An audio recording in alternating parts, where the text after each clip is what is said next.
दूसरी मीटिंग में भी हमें उम्मीद थी कि शायद अब हमारे संघर्ष को देखते हुए शायद सीएम सर हमसे बात करने के लिए आएंगे, हमारी मांगों को सुनेंगे, लेकिन वो जाके बैठे वैष्णो देवी धाम। अपने ये जो पाप किए हुए हैं इनको धोने के लिए वैष्णो देवी धाम गए हो, तो मैं उनको बता दूं अगर पाप धोने हैं तो यहाँ पर आके हमारी बातें सुने, हमारी मांगों को माने, वहाँ पे जाने से कोई फायदा नहीं है। सरकार जब ये कहती थी, बड़ी बड़ी रैलियों में वादे करती थी कि जॉब देंगे, रोजगार देंगे, तो सरकार ने हमें बोल दिया कि जॉब देना सरकार की जिम्मेदारी नहीं है। देखिए, ये अर्डिंग वाली बात नहीं होती। जो हेड ऑफ द जो किंग होता है ना, जो शासन चलाता है, उसे बहुत फ्लक्चुएटिंग होना चाहिए। अगर ये नाजायज होता तो मैं आज यहाँ नहीं इनके सपोर्ट में खड़ी रहती। कोई भी साधारण परिवार का बच्चा 40 लाख क्या 4 लाख भी नहीं दे सकता। अभी डॉक्टर सांगवान जो यहाँ के डायरेक्टर रह चुके हैं, कहते हैं मैं तो 1 लाख फीस होती तब भी नहीं बन सकता। नेशनल वाइड लागू करके देखें तो सरकार को पता लगेगा कि कितनी खराब लॉ है, क्योंकि 40 लाख का बॉन्ड कोई भी, हम में से कोई भी डॉक्टर नहीं बन पाता अगर 40 लाख का बॉन्ड हम पे लागू हुआ होता। प्राइवेटाइजेशन है, पैसा बनाना है। ये बच्चे लगभग 300 बच्चे बैठे हुए हैं यहाँ हड़ताल पर, और एक बैच 250 बच्चों का होता है। 2 बैच जा चुके हैं, 500 बच्चे, 250 का एक बैच, और 750 बच्चों को 40 लाख से आप गुना कर दीजिए। इतना बड़ा अमाउंट रहता है, एक पूरा मेडिकल कॉलेज खड़ा रहता है। नमस्कार, आप देख रहे हैं डिजिटल भूमि, आपके साथ मैं हूं पायल आहूजा। अभी हम मौजूद हैं रोहतक की पीजीआईएमएस डायरेक्टर ऑफिस के सामने, जहां पर आपको बता दें कि एमबीबीएस छात्रों का धरना 28 दिन से लगातार जारी है। आपको बता दें, एमबीबीएस छात्रों ने धरना बॉन्ड पॉलिसी के विरोध में जो धरना स्टार्ट किया था वो 1 नवंबर से किया था, और आज 28 नवंबर हो चुकी है, लेकिन सरकार की तरफ से किसी तरह का कोई निर्णय अभी तक नहीं लिया गया। 24 नवंबर से इनमें से 10 स्टूडेंट जो थे वो भूख हड़ताल पर भी बैठ चुके थे, जिसमें से 6 की तबीयत भी खराब हो चुकी है, लेकिन इसके बावजूद भी सरकार की तरफ से किसी तरह का कोई निर्णय नहीं लिया हुआ है। आपको बता दें, आज 12 स्टूडेंट जो हैं वो आज भूख हड़ताल पर बैठे हुए हैं। साथ ही आज आईएम में भी, इंडियन मेडिकल एसोसिएशन भी इनके समर्थन में उतर चुकी है। उनका कहना है, जो आईएमए के जिला प्रधान है डॉक्टर अशोक मरवाल, उनका कहना है कि सरकार का यह निर्णय लिया हुआ सरासर गलत है। इसके बारे में सरकार को एक बार फिर से सोचना चाहिए। इसी के मद्देनजर आज इन्होंने प्राइवेट अस्पतालों में 8 बजे से लेकर रात 8 बजे तक ओपीडी बंद करने का भी निर्णय लिया है। मैं डॉक्टर कमला भारद्वाज, भिवानी जो हमारा शहर है उसकी आईएमए प्रेसिडेंट हूँ, और आज ये जो बॉन्ड के विषय में, बॉन्ड का जो बोझ हमारे बच्चों पर डाला जा रहा है, वो उसके विरोध में बच्चों को सपोर्ट करने के लिए आई हूँ। और ये सरकार से निवेदन करती हूँ आपके द्वारा कि वे ये विचार वहाँ तक पहुँचाएं। ये निहायत गलत है। वो 17 साल के बच्चे हैं, उन पर ये बॉन्ड नहीं है, उनके माता पिता पर है, और माता पिता कहाँ से लाएंगे? कोई इतना सबल नहीं है कि 40 लाख का बोझ उठा सके, है ना। और उसके बाद 7 साल तक इनको आप ये बंधुआ मजदूर बना के रखें, ये निहायत गलत है। इसका हल मैं मानती हूँ कि इससे लोगों को, समाज को दिक्कत हो रही है, पर ये दिक्कत डायरेक्टली अफेक्ट करनी चाहिए सरकार को, क्योंकि लोगों को सहूलियत देने के लिए सरकार जिम्मेवार है, ये बच्चे नहीं है। इन पर ये इन्होंने 40 लाख का बोझ लगाया, वो 28 दिन से यहाँ पर बैठे हुए अपनी पढ़ाई छोड़कर। क्या ये सरकार की जिम्मेवारी नहीं है कि उनका प्रॉब्लम जल्दी से जल्दी सॉल्व किया जाए? क्या उनका जिम्मेवारी नहीं है? वो क्यों ना जिम्मेवारी वाला एटीट्यूड दिखा रही है? क्यों बच्चों से इस तरह के उसकी कर रही हैं, वो उन पर ये बोझा डाल रही हैं? ये निहायत गलत है। Being in this profession, being a mother, this is intolerable कि हमारे बच्चे इस तरह से बैठे और हमारा प्रोफेशन अपना काम से इस तरह से हिले। आपको सरकार ने जो बॉन्ड लगाया, उसके बाद बच्चों की जो है 2-3 दौर में वार्ता भी हो चुकी है सीएम के साथ, लेकिन जो वो अभी भी अडिग है कि बॉन्ड पॉलिसी वापस नहीं ली जाएगी, तो इसके पीछे आपको क्या मंशा है? देखिए, ये अर्डिंग वाली बात नहीं होती। जो हेड ऑफ द जो किंग होता है ना, जो शासन चलाता है, उसे बहुत फ्लक्चुएटिंग होना चाहिए। अगर ये नाजायज होता तो मैं आज यहाँ नहीं इनके सपोर्ट में खड़ी रहती, मैं इनको समझाती, पर ये क्योंकि जायज नहीं है। आप खुद ही सोचिए, 17-18 साल के बच्चे क्यों इस बॉन्ड को दबा के रखें? ये उम्र है उनकी फ्री रहने की, मन से पढ़ाई करने की, और माता पिता को भी ये सोचने की कि हमारा बच्चा सुरक्षित है और उसके बाद नौकरी करेगा और अपना गृहस्थ जीवन समाज सुचारू रूप से चलाएगा। अब 7 साल तक का बॉन्ड भरकर 40 लाख कब बॉन्ड भर के, कौन लड़की तो 7 साल तक इससे शादी करेगी, कब ये पीजी करेंगे, वैसे ही पास होते होते 23 साल हो जाती है, प्लस 7 साल करो 30 साल हो गए हैं। 30 साल के बाद ये क्या करेंगे, इनका भविष्य कहाँ रहेगा और किस मन स्थिति से ये गुजरेंगे। तो ये बहुत चिंता का विषय है। मैं दरखास्त करती हूँ, मैं निवेदन करती हूँ, मैं प्रार्थना करती हूँ सरकार से कि वो इस समस्या को जल्दी से जल्दी हल करे, ताकि हमारे बच्चे जो काम करना चाहिए उस पे अपना मन लगाएं और अपना भविष्य बनाएं। जबकि हमारा पॉपुलर प्राइम मिनिस्टर है, पॉपुलर सीएम है, तो सबसे पहले हरियाणा मॉडल क्यों बनाया जाए? नेशनल वाइड लागू करके देखें तो सरकार को पता लगेगा कि कितनी खराब लॉ है। क्योंकि 40 लाख का बॉन्ड, कोई भी हम में से कोई भी डॉक्टर नहीं बन पाता अगर 40 लाख का बॉन्ड हम पे लागू हुआ होता। तो ये डॉक्टर प्रजाति ही विलुप्त हो जाएगी इस तरह। तो अगर हम 40 लाख का बॉन्ड से स्टार्ट करेंगे तो डॉक्टर प्रजाति विलुप्त हो जाएगी। और इसलिए हम ये कहना चाहते हैं कि बॉन्ड पॉलिसी जो है ना, किसी को भी किसी भी फॉर्म में स्वीकार्य नहीं है, क्योंकि ये बंधुआ मजदूर बना देगी हमें। और बंधुआ मजदूर की तरह जब हम पे 45,000 की EMI होगी और हमारी 60,000 सैलरी होगी तो हम नौकरी कर ही नहीं पाएंगे। तो सरकार की जो सोच है वो बिल्कुल हमारे विरुद्ध है और मरीजों के हितों के विरुद्ध है। उसके बावजूद हम जनहित में इमरजेंसी सेवाएं दे रहे हैं और सारी तरह की जो बहुत ज़रूरी कार्य हैं वो कर रहे हैं। कल भी एक एक्सीडेंट हुआ था, लगभग 35 कैजुअल्टी आई थी। हम सब डॉक्टर अपना काम छोड़ के सारे लोग कैजुअल्टी में पहुंच गए थे। हम जनहित में किसी भी मरीज पे कोई भी वो नहीं चाहते कि भी कोई सफ़र करे। उसके बावजूद हमारी सरकार से विनती है कि कृपया इसको वापस लिया जाए, क्योंकि कोई भी इससे खुश नहीं है। और हम सब अपना काम छोड़ के इसलिए आए हैं क्योंकि ये डॉक्टर स्टूडेंट जो कल के फ्यूचर IM में बनने वाले हैं, ये फ्यूचर IM में बन ही नहीं पाएंगे। क्योंकि आज इनकी आने वाली पीढ़ियां ज्वाइन ही नहीं करेंगी MBBS, और जब ज्वाइन ही नहीं करेंगे तो इलाज कौन करेगा? तो समाज जो है ये समाज को बीमार कर देगी ये चीज़। बॉन्ड पॉलिसी को तुरंत प्रभाव से वापस लें। आज IMA का हमने संपूर्ण क्लिनिक का शटडाउन किया है और कल हमने पेन डाउन स्ट्राइक रखी थी। परसों हमने फ्लैश लाइट से अपना प्रोटेस्ट जताया। तो आज भी हम DC साहब को मेमोरेंडम देंगे और सरकार तक अपनी आवाज़ पहुंचाने की कोशिश करेंगे कि सरकार हमारी बात सुन ले। और हमें पूर्ण विश्वास है कि सरकार निश्चित तौर पे पॉजिटिव है और 2-3 दिन में हम उम्मीद करते हैं कि सरकार कोई न कोई हमें समाधान देगी, क्योंकि सरकार हम सब के कष्ट और परेशानियां नहीं देख सकती, सरकार सब देख रही होती है। तो मैं आपके माध्यम से ये कहना चाहूँगा कि please take care of our students और कृपया ये बॉन्ड पॉलिसी लागू ना करें। सर, मरीज प्रभावित होंगे इससे तो बहुत मरीज प्रभावित होंगे मैम, लेकिन कैजुअल्टी सेवाएं हमने रोकी नहीं हैं और जो रूटीन सर्विसेज हैं उसमें डिले हो जाएगा तो मरीज सारे देखे जाएंगे। लेकिन क्या करें, हम पे ये चीज़ इम्पोज की गई है और हरियाणा पहला स्टेट क्यों बने? Why this should become first state too. सरकार ये कहे कि डॉक्टर की कमी है, डॉक्टर जो सरकारी हॉस्पिटल में भर्ती नहीं होते और वो प्राइवेट हॉस्पिटल में चले जाते हैं।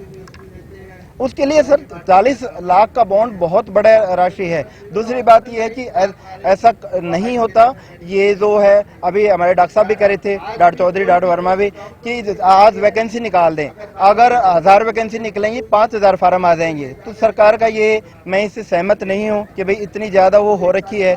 सब ज्वाइन करना चाहते हैं, नौकरी ज्वाइन, उनकी कंडीशंस इंप्रूव की जाएँ। कंडीशंस इंप्रूव करेंगे तो निश्चित तौर पर हम सब गाँव में भी हर जगह कंडीशन अच्छी मिली तो सब जगह काम करेंगे लोग, कोई ऐसी दिक्कत नहीं है। समर्थन करते हैं आगे के लेकर, सरकार नहीं मानती। सर सरकार नहीं मानती तो हम स्टूडेंट के बिल्कुल साथ हैं, हर कदम पे साथ हैं और हमें कोई भी कदम उठाना पड़े हम हिचकेंगे नहीं उससे। नाम और एक सर मैं डॉक्टर रविंदर हुडा हूँ, पेडियाट्रिशियन हूँ, IMA रोहतक का सेक्रेटरी हूँ। मैं डॉक्टर दिनेश खोसला हूँ। इस हॉस्पिटल का, इस इंस्टीट्यूशन का 1970 बैच का ग्रेजुएट और पोस्ट ग्रेजुएट। मैं सीनियर मोस्ट चाइल्ड स्पेशलिस्ट हूँ सिटी में और मैंने चाइल्ड हेल्थ एक्टिविज्म में और हेल्थ एक्टिविज्म में काम किया है।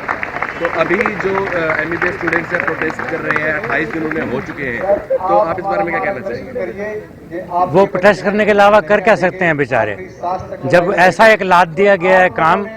एक्चुअली ये बात गलत होने और नहीं गलत होने की है ही नहीं। कोई भी साधारण परिवार का बच्चा 40 लाख क्या 4 लाख भी नहीं दे सकता। अभी डॉक्टर सांगवान जो यहाँ के डायरेक्टर रह चुके हैं कहते हैं मैं तो 1 लाख फीस होती तब भी नहीं बन सकता। मेरे टाइम में 600 रुपये पर साल की फीस थी और 600 रुपये जो है वो हॉस्टल का किराया, उसमें मैं साइकिल पे आके इस इंस्टीट्यूशन से पढ़ा हूँ। And I am one of the best paediatrician in the northern India because this institution made me so. The teaching was of so good quality, we had no anxiety of fee और monetary pressure was there. जो बच्चा नहीं दे सकता था उसको वजीफा मिलता था। सो उससे और सेकेंडली अनकॉन्स्टिट्यूशनल है। जब इंडिया एक वेलफेयर स्टेट है और हेल्थ उनको फ्री देनी है, तो जैसा एक सर ने कहा, अगर हेल्थ की कुछ कॉस्ट है तो बाकी कई गवर्नमेंट हॉस्पिटल हैं जो 50 रुपये ओपीडी फीस ले लेते हैं, तो बेनिफिशरी से कुछ लेना चाहिए। जो स्टूडेंट बिलो पॉवर्टी लाइन है, बाकी सारे हिंदुस्तान में बिलो पॉवर्टी लाइन को हुआ है, तो बिलो पॉवर्टी लाइन वाला 40 लाख कहाँ से देगा। और एक विडंबना ये है कि मोस्ट मेरिटोरियस स्टूडेंट वो मध्यम वर्ग से ही आएंगे। ये बात आप यहाँ पे जांच करके अपना सर्वे करके लिख सकते हैं। साथ ही 40 लाख रुपए जो बॉन्ड पॉलिसी कर दी गई है और किसी स्टेट में ऐसा नहीं है, तो आपको क्या लगता है कि हरियाणा सरकार जो है यही पहला स्टेट बनने वाला है प्राइवेटाइजेशन लगाने के लिए? Yes, absolutely, it looks so. वो यहाँ पे शुरू हो चुकी प्रक्रिया। अभी रेडियोलॉजी ऑलमोस्ट सेमी प्राइवेट हो गई, लेकिन वो आहिस्ता आहिस्ता सारा कुछ सेमी प्राइवेटाइज करते जा रहे सर्विसेज जो है। तो इसका जो पेशेंट्स आएंगे उस पर क्या प्रभाव पड़ेगा? बहुत बुरा प्रभाव पड़ेगा। हमारा पहले जिसको कहते हैं ह्यूमन डेवलपमेंट इंडेक्स, वो इतना पुअर है। इस स्टेट की इन्फेंट मोर्टेलिटी रेट छोटे छोटे जो कंट्रीज हैं, श्रीलंका, भूटान, उनसे ज़्यादा है हमारी स्टेट का मोर्टेलिटी रेट। तो वो सर्विसेज प्रोवाइड, क्योंकि इंफ्रास्ट्रक्चर सरकार का जब तक पीएचसी तक लेवल तक नहीं होगा। पर सारे इल्जाम स्टूडेंट्स पे तो झूठे हैं ना। आप 50 नौकरियां निकालो, 500 एप्लीकेशन आती हैं, तो कौन ना कर रहा है जाने के लिए आईसीएमएस में? आप सर्विस कंडीशन अच्छी करो ना। एक सेकंड चीज जो हुई है कि हमको इंडिपेंडेंस के बाद या जब तक हम पढ़ रहे थे, जो सीएमओ होता है उसकी डिस्ट्रिक्ट प्रोटोकॉल में नंबर 2 पोजीशन थी। डीसी के बाद सीएमओ का रैंक था। अब उसको बिना किसी अथॉरिटेटिव लेटर के उसको 17वीं 18वीं नंबर पे प्रोटोकॉल में कर दिया है। बिलो 35। हाँ, बिलो 35।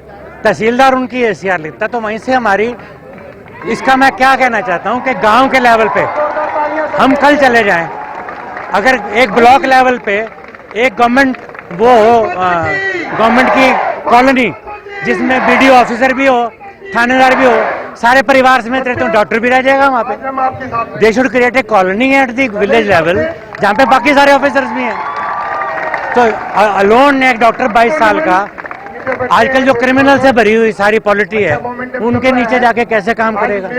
बीच बीच में ड्रैकोनियन लॉ लगाते हैं कि आप गांव का जो डॉक्टर है सरपंच को करेगा। अब मैं आपको अपने एक बच्चे की बताता हूँ। उसने कहा, एक सरपंच आया उनको कहने कि जी आप मेरे घर आके बच्चा देखो, doctor is not suppose to go to anybody's house. तो डॉक्टर कहता है आप चलिए चौधरी साहब मैं आता हूँ।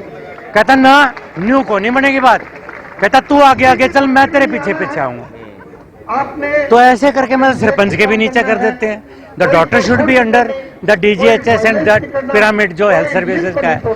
अगर ऐसी सहूलतें मिल जाएं, सीएमओ की अथॉरिटी डीसी के बराबर हो जाए, एमओ वहाँ गांव के थानेदार की एसीआर लिखे, डॉक्टर जल गो, सेफ्टी नहीं है हमको।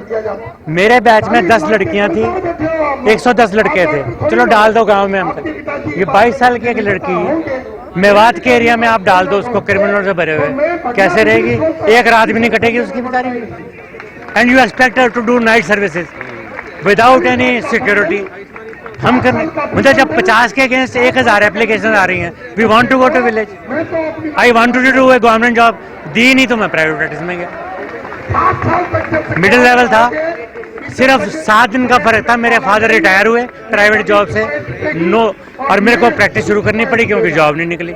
आई was keen to become a medical teacher. सब लोग हम डॉक्टरी करना चाहते हैं, मरीजों को नहीं नुकसान करना। Doctor Aditya Batra, cardiologist, Holi heart hospital.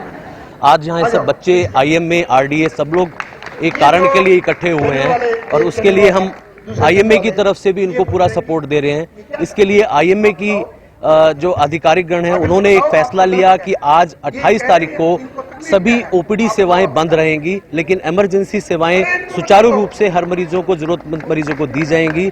ये एक सॉलिडेरिटी दिखाने का तरीका है कि ताकि जल्द से जल्द इन सब चीजों पे सरकार पुनर्विचार करे और इसका एक समाधान निकाले। सर, इफ नीडेड तो प्राइवेट हॉस्पिटल्स कब तक इन बच्चों का सपोर्ट? ये आईएमए का जो भी ऑफिशियल्स डिसाइड करेंगे, हम उसके अकॉर्डिंग आगे चलेंगे। मैं डॉक्टर कर्ण पुनिया नाम है मेरा। मैं हरियाणा स्टेट का आईएमए का पिछले गत वर्ष प्रेसिडेंट रहा और लगभग 6000 डॉक्टर्स और 38 ब्रांचेस हमारे पास थी और सभी डॉक्टर्स के साथ में हमने कंधे से कंधे मिला के डॉक्टर हित के लिए, मरीजों के हित के लिए हमने काम किया। और सर, इन बच्चों को बॉन्ड पॉलिसी के विरोध में बैठे हुए आज 28 दिन हो चुके हैं और 4 दिन से बच्चे भूख हड़ताल पर भी बैठे हुए, लेकिन सरकार की तरफ से किसी तरह का कोई निर्णय नहीं लिया गया। इस बारे में क्या है? ये दुर्भाग्य है मेरे देश का और ये दुर्भाग्य है इस सरकार का कि उनके बच्चे यहाँ भूख हड़ताल पर बैठे हैं। जो बच्चे पढ़ने लिखने में व्यस्त होने चाहिए, जो अपने वार्ड में व्यस्त होने चाहिए, उन बच्चों को यहाँ बैठना पड़ता है भूखे प्यासे। अभी तक 6 बच्चे बेहोश हो चुके हैं, हॉस्पिटल में एडमिट हैं, एम्बुलेंस उनको लेके गई हुई है और उन लोगों को बहुत ही परेशानी हो रही है। घर वाले चिंतित हैं। एक बच्चे का तो ग्लूकोज लेवल 56 आ गया, दूसरे बच्चे का 63 आ गया। ये क्या मजाक है बच्चों के साथ में? इंटेलिजेंट बच्चे हैं, मेरिट के ऊपर आए हैं। मेरिट हर जगह काउंट होती है, IAS में, IACS में, IPS में, और हम लोगों के साथ में मेरिट जो काउंट होने के बावजूद भी हम लोगों पर बॉन्ड लदा जा रहा है। बच्चों का भविष्य खराब कर रहे हैं। कल को बच्चे यहाँ से पलायन कर जाएंगे, दूसरे स्टेट में चले जाएंगे। क्या हो सकता है आने वाले टाइम में डॉक्टर बनना ही पसंद ना करें। ये बड़ा दुर्भाग्यपूर्ण बात है। गवर्नमेंट को चाहिए कि इनकी बातों को सहानुभूतिपूर्वक सुने, और सुनना इतना ही है, इस बॉन्ड पॉलिसी जो 2 साल पहले नहीं थी उसको वापस ले लें। It is so simple. उसके बाद में गवर्नमेंट जॉब करने को तैयार है, ये गारंटी देते कि हम आपको गवर्नमेंट जॉब देंगे, और गवर्नमेंट जॉब नहीं देंगे तब आपसे बॉन्ड भरवाएंगे। क्या दिक्कत है, भरवा लेंगे। ये आपको इन सब में सरकार की क्या मंशा लगता है? जो सरकार ने ये बॉन्ड पॉलिसी लगाई है इन बच्चों के ऊपर, तो इसमें सरकार की क्या मंशा हो सकती है? ये प्राइवेटाइजेशन है, पैसा बनाना है। ये बच्चे लगभग 300 बच्चे बैठे हुए हैं यहाँ हड़ताल पर, और एक बैच 250 बच्चों का होता है। 2 बैच जा चुके हैं, 500 बच्चे, 250 का एक बैच और 750 बच्चों को 40 लाख से आप गुना कर दीजिए। इतना बड़ा अमाउंट हो जाता है, एक पूरा मेडिकल कॉलेज खड़ा होता है। गवर्नमेंट क्या इन बच्चों से पैसे लेके गवर्नमेंट मेडिकल कॉलेज चालू करना चाहती है? हम लोग टैक्स देते हैं, हमारे टैक्स से ये हॉस्पिटल चलते हैं, मेडिकल कॉलेज बनते हैं। गवर्नमेंट क्यों चाहती है कि इन अच्छे बच्चों से ये पैसे लिया जाए और उनको दुखी किया जाए? ये गलत है। सीएम से 2-3 दौर में वार्ता भी होती है बच्चों की, लेकिन कुछ निष्कर्ष नहीं निकला। वो हमेशा एक ही बात कहते हैं, सीएम साहब पॉलिसी बंद नहीं होगी, आप मेवा खाते हो, आप सेवा नहीं करते। हम कहते हैं सर, हमने पिछली बार मैं प्रेसिडेंट था स्टेट का, मैंने 1000 बच्चों की लिस्ट दी थी। ये बच्चे यहाँ हैं, इनको नौकरी दीजिए। उन बच्चों को नौकरी नहीं मिली। 7000 बच्चों ने अप्लाई किया था, तो मेडिकल ऑफिसर की 990 सीटें एडवर्टाइज हुई थी। बाकी सब बाहर बैठे हुए हैं और इधर बाएं दाएं घूम रहे हैं गलियों के अंदर और पीजी तैयारी कर रहे हैं। लेकिन गवर्नमेंट के पास कुछ है नहीं सिवाय लच्छेदार बातें करने।